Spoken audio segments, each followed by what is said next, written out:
오늘 한 사람을 찾으시는 하나님이란 말씀의 제목으로 지난주에 이어 우리 다윗 시리즈에 대한 말씀을 이어가도록 하겠습니다. 지난주 우린 다윗에 앞서서 이스라엘의 초대 왕이었던 사울의 모습을 통해서 하나님께서 역사의 무대를 준비해 가시는 것을 살펴볼 수가 있었습니다. 처음의 기대와는 다르게 변질되어 가는 사울 왕의 모습을 보면서 하나님께서는 그를 왕으로 세운 것을 심지어 후회까지 하셨다라고 15장 11절에 이렇게 말씀합니다. 내가 사울을 왕으로 세운 것을 후회하노니 그가 돌이켜서 나를 따르지 아니하며 내 명령을 행하지 아니하였음이니라 하신지라. 하나님이 후회를 하셨어요. 우린 지난주에 무엇 때문에 이렇게 사울이 하나님에게 후회가 되는 존재가 되었는지를 살펴보았습니다.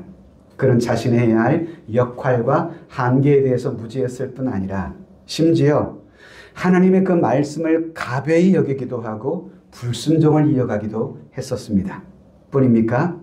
자신의 죄를 덮기 위해서 거짓말을 일삼았을 뿐만 아니라 자신의 죄를 백성들에게 책임을 돌리며 뒤집어 씌우는 이중범죄 또한 저지르기를 서슴지 않았어요.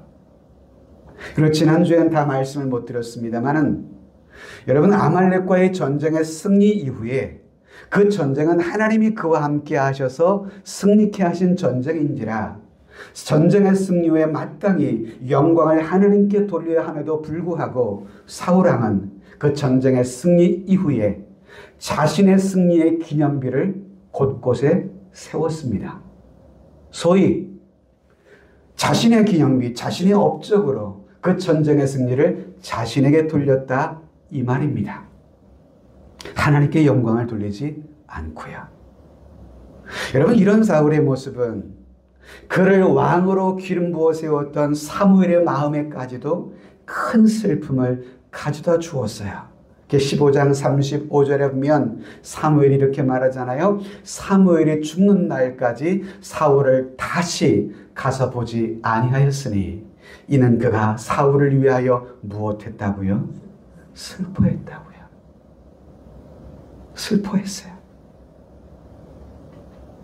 그래서 사무엘은 이처럼 변질되어서 하나님 앞에 불순종하고 있는 사울에게 엄중한 하나님의 말씀을 전해 주었어요. 사무엘상 13장에 보시면 그런 사울에게 뭐라고 사무엘이 말합니까? 지금은 왕의 나라가 길지 못할 것이라. 여호와께서 왕에게 명령하신 바를 왕이 지키지 아니하였으므로 여호와께서 그의 마음에 맞는 사람을 구하여 여호와께서 그를 그의 백성의 지도자로 삼으셨나니라 하고, 사무엘은 사울을 향해서 당신의 왕권이 길지 못할 것이라고 선언을 하고요. 그런 이유를 분명히 설명까지 하고 있습니다. 그래서 이젠 하나님께서 당신에 맞는 사람을 새로이 세우실 것이라고 예고까지 사무엘은 해 주었어요. 그리고 나선 다시 사울을 보지는 않았던 것 같습니다. 자, 이때부터 드디어 하나님이 역사의 무대에 새로이 세울 하나님의 사람을 하나님이 찾으시기 시작합니다. 사람을 찾으시기 시작하세요. 사울왕을 이처럼 버리시기로 작정하신 하나님께서는 당신의 마음에 맞는 한 사람을 찾으시기를 시작합니다. 여러분, 수백 년 전에 중국 내륙 선교사였던 허드슨 테일러라고 하는 위대한 선교사가 있었습니다. 그 허드슨 테일러 선교사님에게 한 사람이 와서 물었어요. 선교사님, 이렇게 어려운 불가능한 중국의 현실 속에서 어떻게 이렇게 기적과 같은 놀라운 선교를 할 수 있었습니까? 그 비결은 과연 무엇이었습니까? 라고 물었습니다. 그러자 테일러는 이렇게 대답을 해 주었습니다. God methods draws people. 번역하면 방법이요, 하나님의 방법은요, 사람입니다 라는 말을 남겨주었습니다. 하나님의 방법은 사람이다. 여러분, 하나님은 어떤 기술을 가지고 역사하는 분이 아니세요. 하나님은 어떤 프로그램을 가지고 역사하시는 분도 아니세요. 하나님은 언제나 당신의 마음에 맞는 사람을 통해서 당신의 일들을 이루어 가시는 하나님이세요.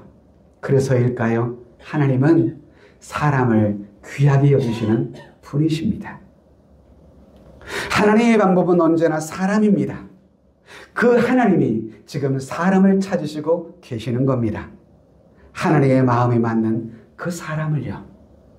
이 시대를 변화시키기 위해서 하나님의 마음에 맞는 교회를요. 하나님의 거룩한 손길에 붙들림 받아 쓰임 받기를 소망하는 한 사람, 그런 교회. 그 하나님은 지금도 그런 사람, 그런 교회를 찾고 계시다는 것입니다.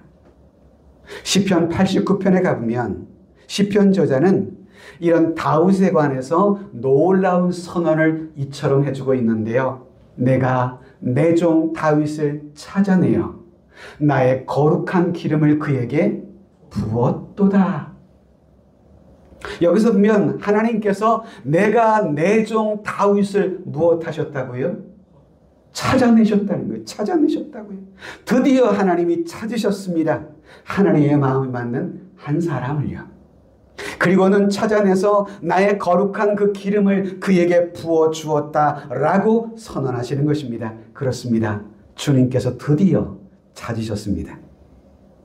자, 여러분, 하나님께서 당신의 마음이 맞는 사람을 찾으신다, 이 찾으신다고 말씀하실 때 이 찾는다는 말은 두 가지 의미의 차원에서 의미가 있습니다. 첫 번째 차원은요, 구원의 차원에서의 찾으심입니다. 지금도 여러분, 하나님께서는 구원의 차원에서 우리를 구원하시기 위해서 사람을 찾고 계십니다. 영혼을 구원하시길 원하시는 그 하나님은 지금도 사람을 찾으세요. 누가복음 19장에 가보시면 인자가 온 것은 잃어버린 자를 찾아서 구원하려 함이니라. 사람들의 영혼을 구원하기 위해서, 저와 여러분들을 죄와 사망에서 건져내시기 위해서, 그리고 우리들을 어둠의 나라에서 건져내사 빛의 나라로 이끄시기 위해서 하나님은 지금도 사람을 찾으시고 계십니다. 자, 여러분, 이러한 찾으심에 대한 유명한 이야기가 누가복음 15장의 세 가지 찾음의 비유를 통해서 등장하고 있는데요. 그 첫 번째는요, 선한 잃어버린 한 마리 양을 찾는 선한 목자의 비유. 또 바로 이어지는 잃어버린 한 드라크마를 찾는 한 여인의 비유. 그리고 우리가 너무도 잘 아는 잃어버린 자신의 아들을 찾는 아버지의 비유. 일명 돌탕. 돌아온 탕자 시리즈가 바로 이야기입니다. 이 세 가지 비유, 연이어지는 이 세 가지 비유에서 찾는 이 사람들은 누구를 여러분 상징하고 있을까요? 잃어버려진 우리를 향한 하나님 아버지의 모습을 우리에게 보여주고 있는 비유들입니다. 목자가 양을 찾습니다. 한 여인이 잃어버린 동전을 찾습니다. 아버지가 자신의 잃어버린 아들을 찾습니다. 이 모든 비유에 공통점이 있다면 죄로 말미암아 하나님을 떠나 있는 잃어버린 한 영혼을 찾으시는 하나님의 집념을 보게 되는 거예요. 우리를 찾고 찾으시는 하나님의 집념. 다시 말하면 저와 여러분들을 포기하지 않는 하나님의 사랑을 보게 되는 것입니다. 그렇게 하나님은 지금도 우리를 찾으시고 계십니다. 무엇을 하시려고요? 우리를 구원하시려고요. 또 한 가지 찾으심의 두 번째 이유는, 이 찾으신다는 것은 단지 우리를 구원해서 천국에 가도록 하나님의 자녀로만 삼기 위해서만 찾는 것은 아니라는 거예요. 지금부터 이제 찾는 사람은요, 찾은 그를 통하여 하나님의 거룩한 일을 위해 일꾼으로 삼으시고자 찾으시기도 하신다는 거예요. 이것을 소위 소명의 차원에서의 찾으심이라 이렇게 부를 수 있습니다. 즉, 주님의 일을 그를 통해서 나타내시고자 그 영혼을 찾으시는 거예요. 그래서 사울을, 다메섹 도상에 있는 사울을 찾으시고, 다윗을 찾으시고, 오늘도 저와 여러분들 찾으셔서 이 자리 이곳에 앉게 하셨잖아요. 자, 여러분, 이 구원의 차원과 이 소명의 차원의 이 찾음은요, 사실 분리시켜서 생각할 수는 없는 것입니다. 하나님이 결국 우리를 구원하신 궁극적 목적이 무엇 때문일까요? 그것은 우리를 통해서 하나님께서 일하시기 위함이에요. 즉 우리를 사용하시기 위함이신 것입니다. 예수님께서 요한복음 15장에 그래서 이렇게 말씀하고 계세요. 너희가 나를 택한 것이 아니요 내가 너희를 택하여 세웠나니. 왜 세우셨대요? 택하시고 그 이유를 얘기해요. 그 이는 너희로 가서 무엇을 맺게 하시려고? 열매를 맺게 하시려고요. 그래서 너희를 택했고 그래서 너희를 세워주었다라고 말씀하고 있는 것입니다. 그렇습니다, 여러분. 주님이 우리를 선택하신 이유, 우리를 구원하신 이유가 뭘까요? 그것은 우리를 통해서 구원의 열매를 맺어가시기 위함인 것입니다.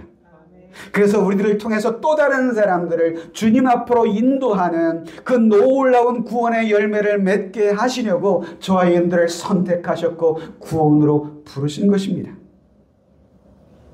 자, 이제 이스라엘의 초대왕이었던 사울이 어떻게 역사의 무대 위에서 사라지고 또한 이제 다윗이 이 역사의 무대 위에 어떻게 들어서게 되는지 이렇게 살펴보게 됐는데요.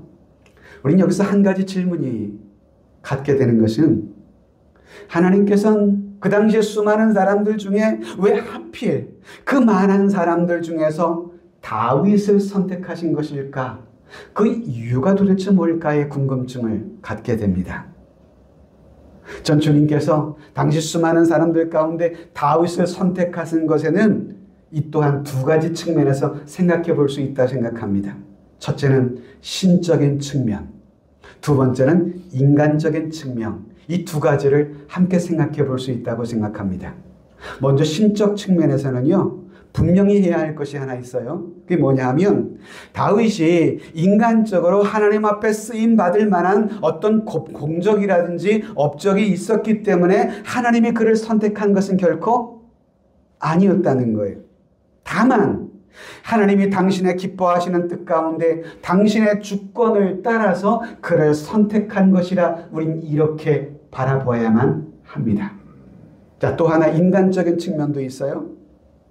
동시에 여러분, 우리 인간적인 측면 또한 간과해서는 안 되는 것이 하나님이 물론 당신의 기뻐하시는 뜻 가운데 다윗을 선택하셨음에도 여전히 다윗에게는 선택을 받을 만한 인격적 자질, 신앙의 자질이 있었다라고 하는 것을 우리는 놓치지 않아야만 해요. 그래서 이 두 가지를 오늘 설교에서는 강조점을 가지고 말씀을 나눌까 합니다. 첫째는 신적인 측면입니다. 자, 다윗이 이렇게 선택을 받아서 기름 부음을 받는 첫 장면을 성경에서 찾아보게 되는데요. 그것이 사무엘상 16장 1절부터 13절까지 쭉 이어지는 내용이거든요. 사무엘이 이새의 집에 와서 하나님이 선택하신 사람들을 이새의 아들들 중에서 선정하는 과정이 쭉 기록되어 있습니다. 먼저 본문 6절 읽었었는데요. 한 번 더 읽어보죠. 시작. 그들이 오매 사무엘이 엘리압을 보고 마음에 이르기를 여호와의 기름 부으실 자가 과연 주님 앞에 있도다 하였더니. 사무엘이 이새의 집에 왔습니다. 그리고 장남 엘리압을 딱 보았는데요. 이 사무엘이 엘리압을 보자마자 과연 하나님이 기름 부으실 자가 여기 있었구나. 이건 누구를 보고 사무엘이 이렇게 생각한 거예요? 장남 엘리압을 보고 한 이야기예요. 왜 엘리압을 보고 사무엘은 이렇게 마음을 두고 있었을까요? 이어지는 7절을 보시면 하나님의 이 말씀을 보면 사무엘의 마음을 읽을 수 있어요. 여호와께서 사무엘에게 이르시되 뭐는 보지 말라고요. 이걸 보면 사무엘이 지금 무엇을 보고 그렇게 생각한 것임을 알 수 있어요? 엘리압의 외적인 모습을 보고 역시 과연 이랬다는 것을 예측해 보게 되죠. 그래서 사무엘은 그를 보자마자 그의 마음 속에 엘리압을 두고 있었던 것 같아요. 그런데 하나님께서는 엘리압을 이처럼 손꼽고 있던 사무엘에게 우리가 알고 있는 너무 유명한 말씀을 이어서 주시죠. 같이 읽어보죠. 내가 보는 것은 사람과 같이 아니하니 사람은 외모를 보거니와 나 여호와는 중심을 보느니라.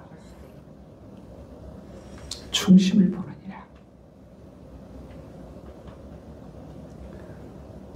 네, 여기서 여러분 잊지 말아야 할 것이 사람은 뭐를 봐요? 외모를 봐요. 하나님은 뭐를 봐요? 이 말을 여러분 자칫 오해하면 외모는 신경 안 쓰고 되겠네 이렇게 하라는 얘기는 아니에요. 또 중심을 보신다고 하시니까 어떤 요즘 아가씨들은요 배꼽 내놓고 다니는 티에 이 합리화를 하더라고요. 중심 보시니까 내 중심을 보이고 싶다고. 그건 아니고요. 우린 여기서 하나님이 사람을 선택하시는 조건이 어떤 인간적인 조건과 반드시 일치하지 않을 수도 있다는 사실을 알게 됩니다. 그렇습니다, 여러분. 지금도 하나님은 수많은 사람들 가운데 당신의 마음에 맞는 사람을 찾으시고 계세요. 주의 손에 붙들림을 받아서 자신에게 주신 재능과 은사를 가지고 주님과 하나님의 나라를 위하여 충성스럽게 섬길 그런 사람, 그런 공동체를 이 땅 가운데 찾고 계십니다. 그런데 여기서 분명히 먼저 해두는 것이 있다면 사람의 조건과 인간적인 기준만을 따라서 하나님이 사람을 선택하시지만은 않는다는 것, 이거는 잊지 않으셨으면 좋겠어요. 그래서 하나님은 때때로 우리가 생각하는 상식을 깨뜨리실 때가 때로 있어요. 당연히 저 사람이라면 쓰임받을 수 있겠지. 그런데 그런 사람을 하나님은 패하시고요. 제가 어떻게 하나님 앞에 쓰임받을 수가 있겠습니까? 라고 하는 사람을 하나님은 때로 선택하사 그를 통해 당신의 영광을 드러내실 때가 있으시더라고요. 여러분, 미국 사회를 과거 발칵 뒤집혔던 영적 대각성 운동의 중심이 D.L. 무디라고 하는 분이셨거든요. 이분은 사실 초등학교도 나오지 못했던 무학력자 분이세요. 그래서 그가 가진 직업은요, 구두 닦는 사람이셨거든요.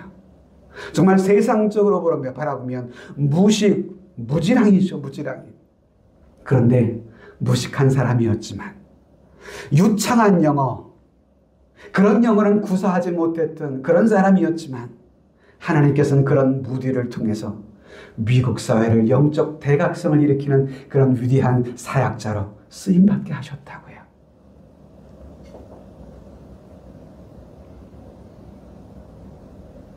자, 이런 하나님의 선택의 모습에 대해서 고린도전서 1장에서 사도 바울은 이렇게 하나님의 모습을 우리에게 가르쳐 줍니다. 형제들아, 너희를 부르심을 보라. 육체를 따라 지혜로운 자가 많지 아니하며 능한 자가 많지 아니하며 문벌 좋은 자가 많지 아니하도다. 하나님이 쓰시는 하나님의 사람들 중에서 지혜 있는 자가 그렇게 많지 않았다는 거예요. 왜 그럴까요? 그 이유를 이어서 27절에 이렇게 말씀해 주고 있는데요. 그러나 하나님께서 세상에 미련한 것들을 택하셔서 지혜 있는 자들을 부끄럽게 하려 하시고 세상의 약한 것들을 택하사 강한 자들을 부끄럽게 하려 하시며 하나님께서는 세상의 천한 것들과 멸시받는 것들과 없는 것들을 택하사 있는 것들을 패하려 하시나니. 왜 하나님께서 이렇게 역사하실까요? 이어지는 29절을 보시면 이 질문의 대답이 이렇게 나옵니다. 왜 이렇게 하나님이 하실까? 그 이유는 암육체일지라도 하나님 앞에서는 무엇하지 못하게 하시려고요? 자랑하지 못하게 하시려고요. 나는 이렇게 쓰임받을 만한 사람이야. 난 이렇게 많은 학식을 가진 사람이야. 난 이렇게 사회적인 지위가 높은 사람이야. 그러니 당연히 쓰임받는 건 당연하지. 이렇게 자랑하지 못하게 하시려고 하나님께는 이렇게 때로 섭리하신다는 거예요. 인간이 가진 상식을 깨뜨리시고 파괴하시고. 자, 여러분, 어떤 지혜 있는 사람이에요? 인간적으로 뛰어난 사람이 하나님 앞에 뽑혀서 하나님의 일을 한다고 한번 생각해 보세요. 우리는 당연히 그런 사람을 보고 저 사람은 본래 똑똑하니까 본래 저 사람은 뛰어났으니까 그렇게 쓰임받는 것은 당연하지라고 생각할 수 있지 않겠습니까? 그러나 그럴 만한 인간적인 조건이 별로 없는 사람이 하나님의 놀라운 일을 감당하며 위대한 일을 할 때에 사람들은 그 속에서 일하신 하나님의 영광을 그제서야 주목하게 되는 것입니다. 자, 여러분, 누가 이새의 가족 중에서 제일 말째 아들인 다윗을 주목한 사람이 누가 있었습니까? 아무도 다윗의 가족 중에서 다윗을 주목한 사람은 아무도 없었거든요. 실제로 아버지 이새조차도 자신의 아들들을 쭉 세워놓고 사무엘 앞에서 심사를 받는 자리에서 아예 다윗은 제외시켜 놓았어요. 열외시켜 놓았어요. 아예. 그러나 하나님은요, 그의 아버지 이새가 숨겨두었던, 아니 생각조차 하지 않았던 말째 아들 다윗에게 하나님은 주목하고 계셨다는 거예요. 이런 하나님의 모습을 사도행전 13장에서 이렇게 말씀하고 있지 않습니까? 패하시고 다윗을 왕의 세왕으로 세우시고 증언하여 이르시되 내가 이새의 아들 다윗을 만나니 내 마음에 맞는 사람이라. 내 뜻을 그를 통해 다 이루리라고 하셨어요. 이 사람이다. 이 사람을 통해서 내가 내 영향력, 내 능력을 이 세상 가운데 드러내며 나타내리라. 이렇게 말씀하고 계시는 것 아닙니까? 이처럼 여러분, 하나님의 선택의 기준은요, 때로 우리가 생각하는 인간적인 선택의 기준과는 전혀 다를 수 있음을 발견하게 돼요. 즉, 하나님은 사람을 선택하실 때 당신의 주권적인 의지로 당신의 기뻐하시는 뜻 가운데 한 사람 한 사람을 찾으시고 계신다는 것입니다. 할렐루야. 이게 신적 차원에서의 측면이었다면, 두 번째 측면은 인간적 측면을 엿볼 수가 있어요. 여러분, 신적인 측면과 동시에 인간적인 측면 또한 우리 무시할 수 없다고 앞서 말씀드렸잖아요. 하나님은 사울을 버리시기로, 패하시기로 작정하시고 사무엘을 통해 사무엘상 13장 14절에 이렇게 말씀을 하셨어요. 지금은 왕의 나라가 길지 못할 것이라 여호와께서 왕에게 명령하신 바를 왕이 지키지 아니하였으므로 여호와께서 그의 마음에 맞는 사람을 구하여 여호와께서 그를 그의 백성의 지도자로 삼으셨느니라 하고, 하나님께서는 사울의 나라가 얼마 가지 않을 것이라고 예고하셨어요. 그 이유까지 설명하셨어요. 그리고 나서 이젠 하나님 자신의 마음에 맞는 그 사람을 하나님이 친히 찾으시겠다라고 사무엘을 통해 사울에게 말씀하고 계시는 겁니다. 즉, 하나님께서는 하나님의 마음에 맞는 사람으로서의 어떤 자질, 어떤 인격적인 특성을 다윗이라고 하는 한 사람의 삶 속에서 찾으신 것이에요. 그 자질, 그 다윗의 그 자질은 아직은 개발된 자질은 아니었을 것입니다.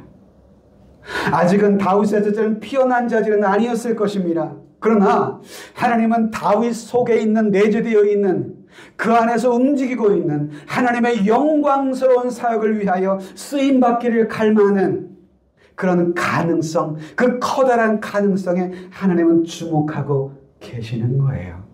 여러분, 하나님은 완성된 사람을 사용하시는 분만은 아닙니다. 하나님은 우리 속에 있는 커다란 가능성을 보시고 우리 가운데 역사하시는 분이거든요. 하나님이 쓰시는 교회는 어떤 교회일까요? 크고 위대한 교회만 하나님이 쓰실까요?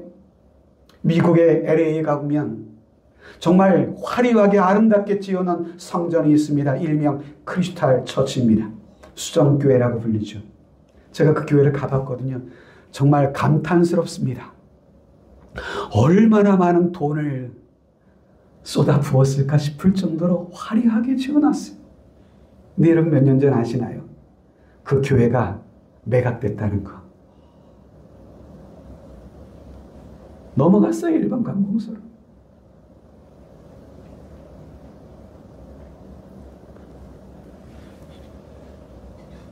여러분, 하나님이 쓰시는 교회는요, 화려하게 지어놓은 성전, 물론 우리의 눈에 이끌리는 것 사실입니다. 또 그런 교회 많이 또 성도들이 찾아가기도 해요. 저는 그런 면에서 이게 얼마 안 된 설립된 개척교회, 작은 교회 찾아오신 여러분들이 참 여러분들의 마음이 귀하다고 생각해요. 할렐루야. 귀해요. 뭘 우리 교회가 볼 게 있어서.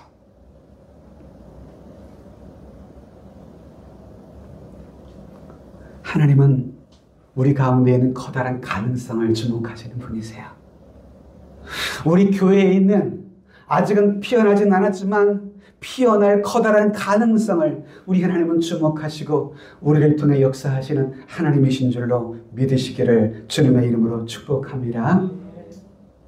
그래서 하나님은 사무엘을 베들레헴 사람 이새의 집으로 그를 보내신 것입니다. 16장 1절에 가보면 여호와께서 사무엘에게 이르시되, 그리고 이어가 보면 내가 너를 베들레헴 사람 이새에게로 보내리니 이는 내가 그의 아들 중에서 한 왕을 보았다고 하셨어요. 하나님이 미리 보셨어요. 이새의 자녀들 중에 왕의 제목이 있다는 사실을. 그래서 이새의 집에서 준비된 아들들을 심사하는 과정 중에서 하나님이 예비하시는 사람을 드디어 사무엘은 발견하게 된 것입니다. 먼저 아들 7이 사무엘 앞을 다 지나갑니다. 그러나 이 아들 7명 중에서는 하나님이 택한 사람이 없음을 사무엘이 알았어요. 그래서 11절에 보면 아버지 이새에게 사무엘이 이렇게 질문하게 되죠. 같이 읽어볼까요? 또 사무엘이 이새에게 이르되 네 아들들이 다 여기 있느냐? 이새가 이르되 아직 막내가 남았는데 그는 양을 지키나이다. 사무엘이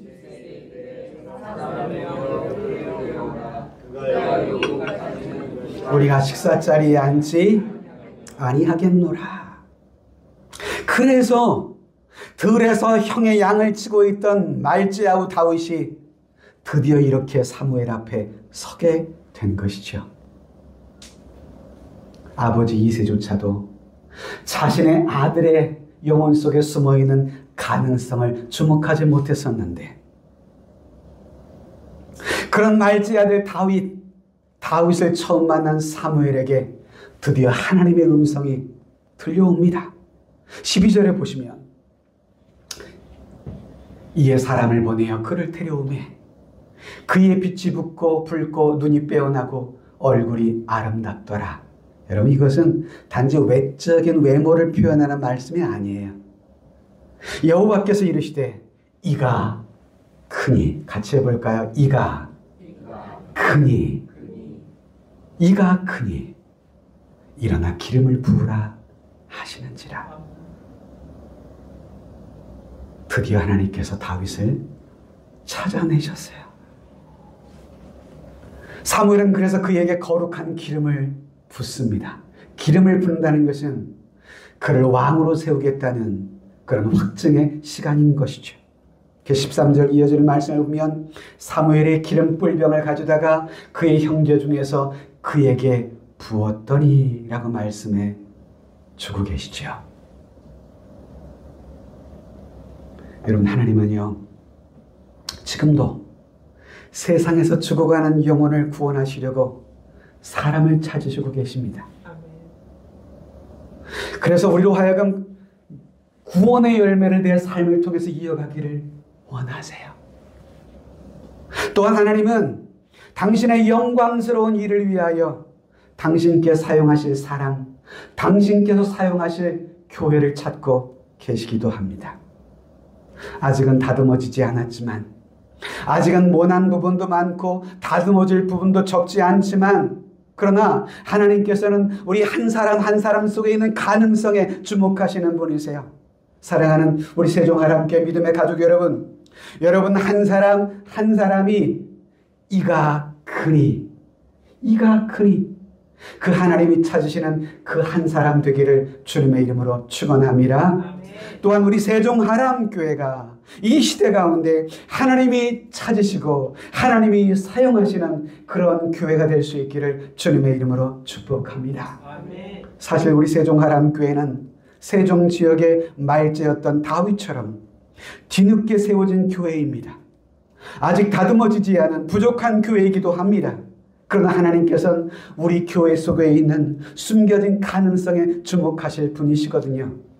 비록 지금의 우리의 모습은 부족하고 연약할지라도 우리가 하나님의 영광을 사모하고 작지만 하나님의 거룩한 일을 위하여 쓰임받고자 하는 거룩한 열망을 가지고만 있다고 한다면 하나님 우리 교회를 통해서 하나님의 일들을 아름답게 이루실 줄을 믿습니다. 우리 모두 이 한 사람 되기를 갈망하십시다. 우리 교회가 이런 교회가 되기를 함께 사모하십시다. 그리고 영광스러운 하나님 앞에서 우리 모두가 이처럼 쓰임받기를 사모하며 기도하고 헌신해 갈 수 있는 우리 모든 믿음의 가족 되실 수 있기를 주님의 이름으로 축복합니다. 제가 한 분의 이야기를 하고 말씀을 맺고자 합니다. 찰스 스터드라고 하는 CCCT 스터드의 형제인 분이신데요. 이 찰스 스터드가 Only One Life라고 하는 위대한 말을 우리에게 남겨주었습니다. 유일한 하나의 삶. 유일한 한 삶. 그것이 뭐냐? 오직 한 번뿐인 인생 속히 지나가리라. 그렇습니다. 우리의 인생 지나갈 거예요. 영원한 것이 하나 있다는 거예요. 오직 그리스도를 위한 그 일만이 영원한 가치가 있다는 것. 이것이 찰스 스터드가 오늘 이 시대를 살아가는 저와 여러분들에게 남긴 도전이자 메시지입니다. 우리 한번 마지막으로 같이 읽고 말씀을 맺을까요? 시작. 오직 한 번뿐인 인생 속히 지나가리라. 오직 그리스도를 위한 일만이 영원하리라. 잠시 지나갈 이 세상만을 주목하지 마시고 잠시 있다 사라질 이 세상만에 여러분들의 소망을 두지 말고 우리의 삶의 영원한 가치, 저 영원한 하나님의 나라에서까지 인정되는 그 영원한 가치에 우리의 삶을 헌신할 수 있다면 그것이야말로 우리 인생에 참된 가치가 있는 삶 아닐까요? 그리스도를 위한 일만이 영원하리라. 이 말씀을 마음가운데 새기고 우리 교회 모든 성도가 유일한 하나의 삶을 향해서 함께 헌신해 갈 수 있게 되기를 진심으로 축복합니다. 아멘.